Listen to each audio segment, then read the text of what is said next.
Welcome back, everybody, to another episode. Today, we will be talking about our first steps in financial literacy. Little things you could do right now to help you have a better understanding so you can apply what you learn in this podcast and hopefully start seeing some change. If you haven't heard about Anchor, it's the easiest way to make a podcast. Let me explain. It's free. There are creation tools that allow you to record and edit your podcast right from your phone or computer. Anchor will distribute your podcast for you so it can be heard on Spotify, Apple Podcasts, and many more. You can make money from your podcast with no minimum listenership. It's everything you need to make a podcast in one place. Download the free Anchor app or go to anchor.fm to get started. Here at Insider's Perspective, we are providing resources to help you understand financial literacy and other financial concepts so you can apply it into your own lives. One of the first steps is to set up an emergency fund. This emergency fund should start around $1,000, and once you reach this goal, then you can adjust it however you see fits best for yourself and how well or how easy the first goal was. And it's important to, once you create this plan, to stick to it and not let anything distract you from it, and ultimately stay disciplined. That may require you to go to a bank of some sort and create a savings account, which makes it not as easily accessible. As the emergency fund has no purpose, and the reason why you want this emergency fund and the purpose it has is that if something happens, you have funds saved away that are for you in an emergency, a crisis, rather than being left to dry and in a very difficult spot. Once your emergency fund starts getting traction, you can create more of a short-term saving. Maybe that's a vacation you want to take in a month, 2 months, or you could do a long-term saving. Now, this long-term saving could be really for anything. Something you need 10, 15, 20 years down the line, and you just have little funds save away each month, or you do it by year, and this just helps you. One thing that would be nice, having a savings account at a bank, is you can get interest rate on the money saved away. Now, they're not amazing right now, but it's still something. You still are getting cents back on the money you put in. The next item to help you improve your financial literacy or just put you in a better spot is just to understand to get out of debt. Debt is horrible, and many people feel trapped and is never going to escape it.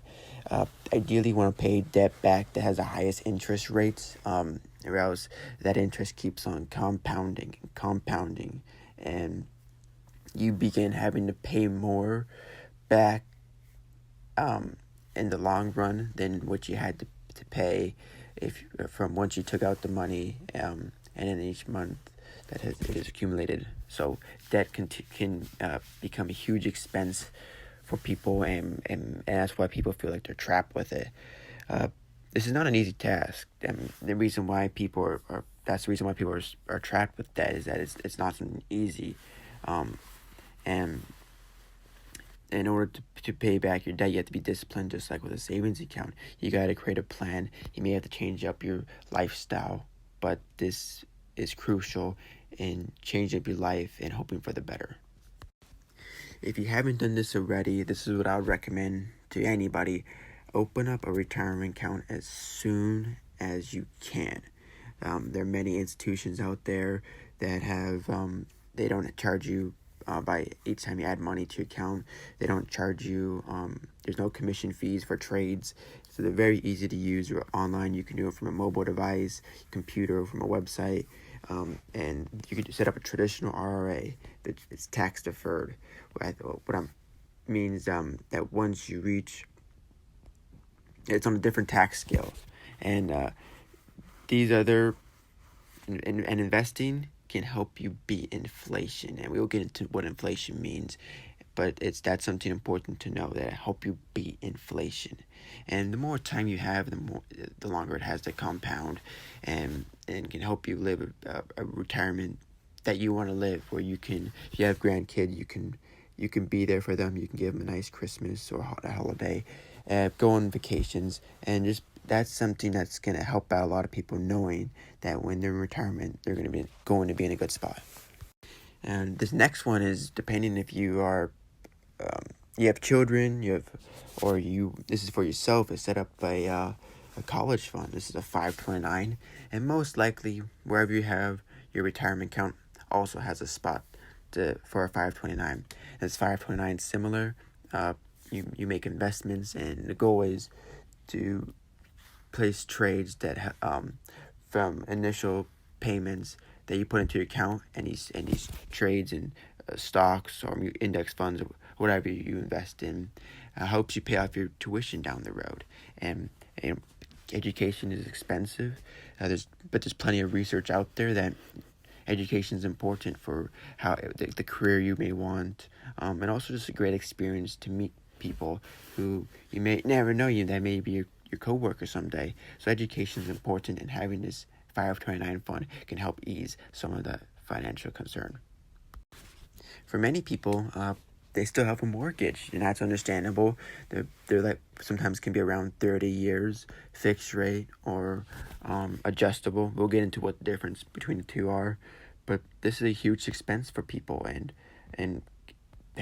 once you pay off your mortgage, you may live a very different life, because the funds that you were using to pay off the mortgage can now be allocated into a savings, into retirement, into some other form of investing, and that, or saved for a trip.